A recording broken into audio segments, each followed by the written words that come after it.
Orientasi. Pada suatu malam, Aira sedang belajar di kamar kecilnya. Ia belajar dengan rasa senang sekali karena besok di kelasnya ada kegiatan yang sangat seru. Dengan belajar, ia tahu tentang perkembangbiakan kata, capung, dan lain-lain. Setelah setengah jam, Aira sudah selesai belajarnya, dan ia merapikan buku-bukunya kembali agar terlihat lebih rajin. Setelah Aira merapikan buku, dia membuka jendela kamar kecilnya. Aira melihat langit.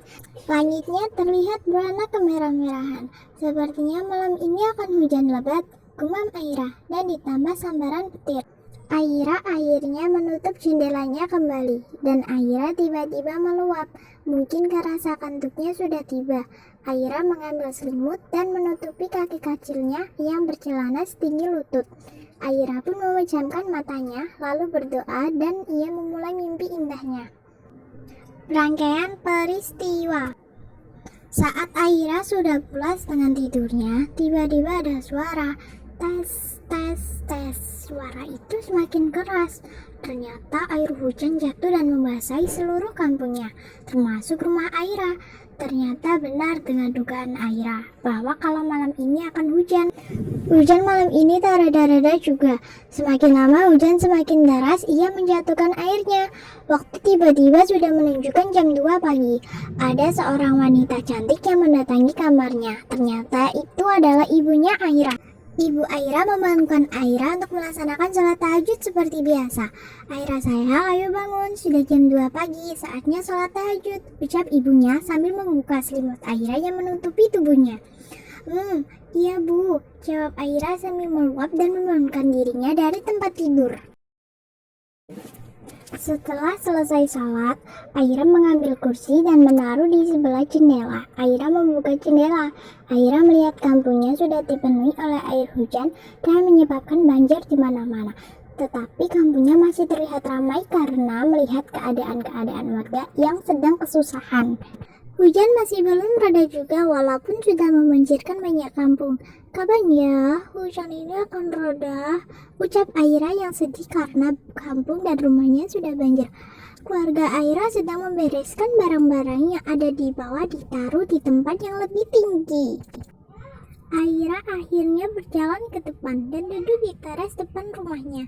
Saat Aira duduk, tiba-tiba ada yang memanggil, "Ra, Aira!" Suara tersebut ternyata dari teman kecilnya. Dia bernama Nana. Nana, kenapa Nah? Ucap Aira membalas sapaan Nana.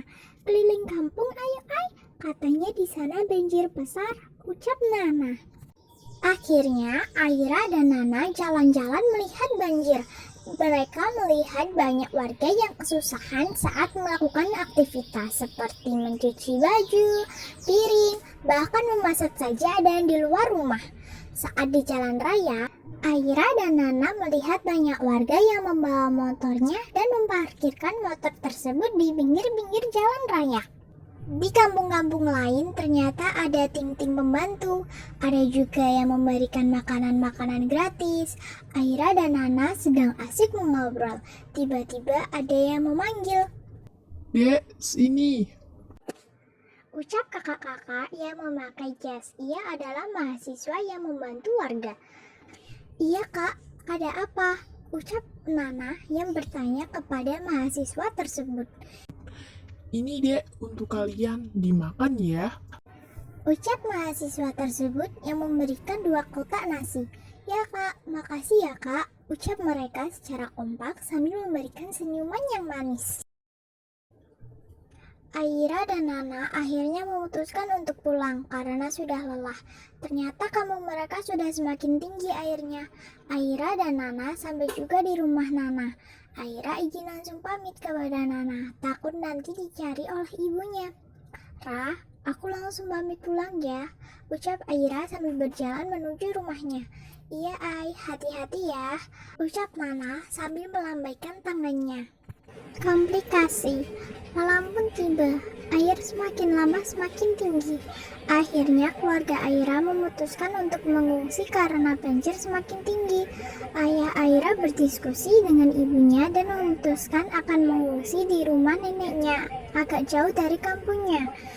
Ayah Aira menelpon paman Aira untuk menjemput keluarganya di sebuah jalan mawar, karena disitulah yang tidak banjir.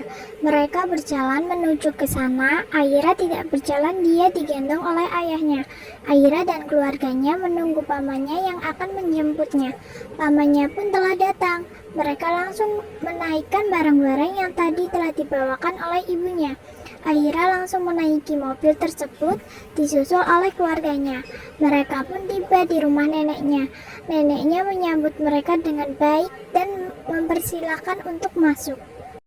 Resolusi, keluarga Aira sudah mengungsi di rumah neneknya selama 3 hari dan air banjir sudah agak surut. Akhirnya memutuskan untuk pulang. Mereka pamit kepada neneknya dan diantarkan pulang oleh pamannya menggunakan mobilnya lagi. Saat jalan pulang ke rumah Aira, tiba-tiba hujan turun kembali, tetapi mereka tetap laju karena kan mereka naik mobil. Banjir akhirnya surut setelah 1 minggu mengenang di rumah Aira dan kampungnya. Dan kampung Aira mengadakan kerja bakti untuk membersihkan kampungnya.